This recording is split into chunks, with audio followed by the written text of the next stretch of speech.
आज की वीडियो में हम ये बात करने वाले हैं, अगर गोकू वर्सेस जिन्बू की फाइट हो जाए तो इन दोनों के फाइट में कौन जिंदा बचेगा। गोकू और जिन्बू अपने अपने यूनिवर्स में बहुत ज्यादा ही पावरफुल कैरेक्टर्स हैं। ये दोनों इतना ज्यादा पावरफुल हैं कि ये दोनों गॉड्स को टक्कर दे सकते हैं। इन दोनों की ऑफिशियल कभी फाइट तो नहीं हुई है एनीमे में, इसलिए आज हम कंपैरिजन करेंगे कि पावर लेवल पर दोनों में से सबसे ज्यादा पावरफुल कौन है। तो हम सबसे पहले बात करेंगे सबका फेवरेट गोकू की। आखिर इसके पास कौन कौन सी पावर्स हैं। इसके बारे में ज्यादा बताने की जरूरत नहीं है क्योंकि इसके बारे में सबको पता है, लेकिन फिर भी मैं इसके बारे में बता देता हूँ। इसकी स्पीड और इसकी स्ट्रेंथ बहुत ही ज्यादा है और इसके पास super Saiyan 1, 2, 3, super Saiyan god, super Saiyan blue, ultra instinct master, ultra instinct Kaioken, Kamehameha, ये सब है। अगर ये चाहे तो पूरे यूनिवर्स को आराम से डिस्ट्रॉय कर सकता है। जब ये मास्टर अल्ट्रा इंस्टेंट में जाता है तो इसकी बॉडी ऑटोमेटिक काम करती है और मास्टर अल्ट्रा इंस्टेंट इतना ज्यादा पावरफुल फॉर्म है कि जब गोकू पहली बार इस फॉर्म में आया था तो सारे गॉड ऑफ डिस्ट्रक्शन ये देखकर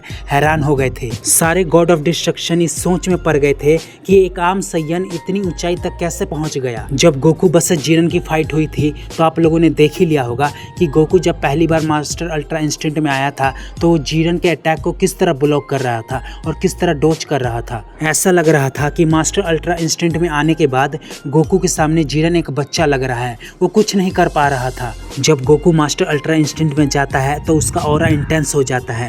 वो हवा में हल्का सा भी मूव करता है तो हवा में शॉक वेव्स पैदा हो जाती हैं और वो दुश्मन के एनर्जी ब्लास्ट को अपने एक हाथ के इशारे से ही रोक सकता है या फिर उसको गायब कर सकता है। और गोकू के एक पंच में इतना पावर होता है कि वो जीरन जैसे पावर हाउस को भी घुटनों पर ला सकता है। जब पहली बार गोकू अल्ट्रा इंस्टेंट में आया था तो सारे गॉड ऑफ डिस्ट्रक्शन खड़े हो गए थे और उसको सम्मान देने लग गए थे। आप लोग इसी से अंदाजा लगा लीजिए कि आखिर मास्टर अल्ट्रा इंस्टेंट गोकू कितना ज्यादा पावरफुल है। वो गॉड ऑफ डिस्ट्रक्शन से भी ज्यादा पावरफुल बन गया था उस टाइम। अब हमने गोकू के सारे पावर्स के बारे में बात कर लिया है, अब हम बात करते हैं जिन्बू की। अपना जिन्बू सोलो लेवलिंग का मेन कैरेक्टर है और ये शैडो ऑफ मोनार्क है। आप लोगों ने देखा होगा कि जिन्बू एनिमे में बहुत ज्यादा पावरफुल है, लेकिन हम एनिमे वाले जिन्बू की बात नहीं करेंगे। हम यहाँ बात करेंगे नोबल वाले जिन्बू की, जहाँ वो बहुत ही ज्यादा पावरफुल है। जिन्बू आखिरी तक इतना ज्यादा पावरफुल बन जाता है कि वो टाइम और रियलिटी को भी चेंज कर सकता है। जिन्बू को मारा नहीं जा सकता। एक हिसाब से देखा जाए तो लगभग जिन्बू इमोर्टल है और इसके पास 10 मिलियन शैडो आर्मी है